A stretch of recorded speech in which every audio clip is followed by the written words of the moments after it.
Hey guys, this is Cheyenne from Heartbleed TCG.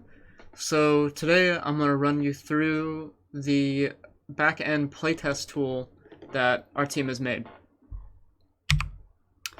So as you see here, this is the screen you get to when you first access the tool.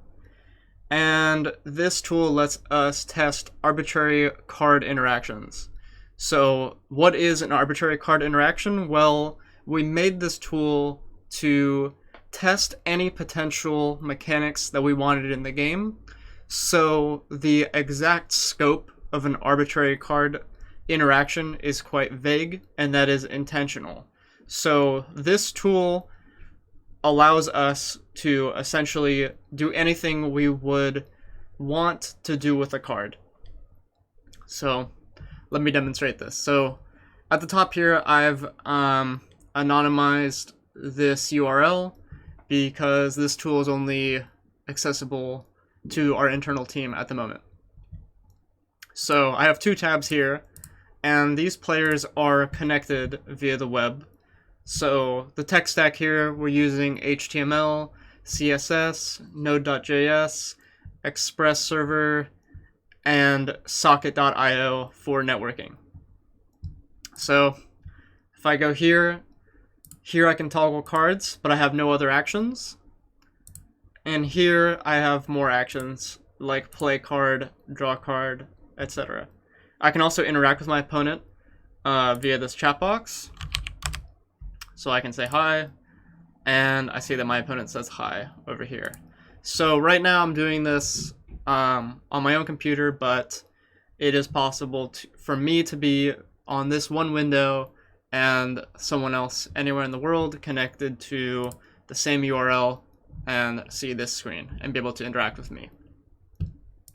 So what does this tool allow us to do? So if we look at these options here, we can draw cards up to 10. But if we want to, we can come over here, we can look at the options available to us here. So we can just return some of these to the deck. Maybe we want to send some to the graveyard, some to the banish pile, some to the battlefield. And we can see graveyard, banish pile, and our deck. And maybe we want to add this one to the hand and another one of these guys to the battlefield. So we're allowed to do that. And then we can then draw more cards. And we actually have summoning sickness implemented. So for example, this card will not be able to attack directly because it has summoning sickness, which means it cannot attack until my next turn. So with a card on the battlefield, I can again return it to my hand, deck, either grave or banish pile. I can even deal damage to it or buff its attack and health. So for example, I increment its attack stat. It was a 2-2, so now its attack is 3. And if I want to minus its health, it should be a 3-1 now. So now I've done enough for my turn. Let me go ahead and pass the turn to my opponent. So as you can see, my only option here is to toggle cards. And we go over to the opponent side. And I see that my opponent, which was our player before, has summoned this creature on his side of the field. And I'm also able to interact with it. And in fact, it's my opponent's turn here, but I can still do things like return this to hand and perhaps play it again. And my opponent will also be able to see, for example, that it's in my hand now. And again, that it's on the battlefield. So now let's say my opponent has played this card here, and I actually want to take control of it for my turn, and I'll play a card of my own. Okay, and I'll pass the turn again. Now I see that my card is gone, and my opponent has 2 cards. So, again, why don't I go ahead and play my own card, pass the turn again.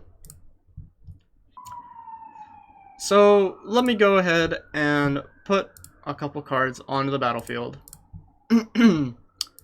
Pass the turn to my opponent, who draws some cards, and also plays a couple of his own cards. Okay.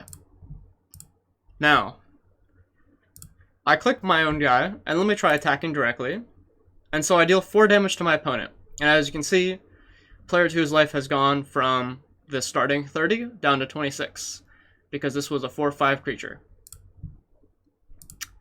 And I can try the same thing here. So this is a 1/1. Let me try buffing its attack stat to 3. And let's try attacking directly. So there we did 3 damage, bringing it from 26 down to 23. Furthermore, there are chat actions we can do here. So let me say that 23 damage wasn't enough. Let's pretend that this card is actually a spell. So let me play my spell by sending it to the graveyard. And let's say that it deals 5 damage to my opponent. So there we go. Dealt 5 directly to opponent. And I'll accomplish that by typing in /direct 5. Let's say I want to take back that move actually. I can return this back to my hand. And I can type /heal 5. Oops. I'm sorry. I healed myself. let me deal direct damage. Or let me take back the direct damage I did to my opponent. So I type in /direct, and now I can do -5, and this will heal my opponent. So my opponent's health went back to 23 by dealing -5 damage to him. So as you can see, I can also damage myself by typing in heal with a negative number.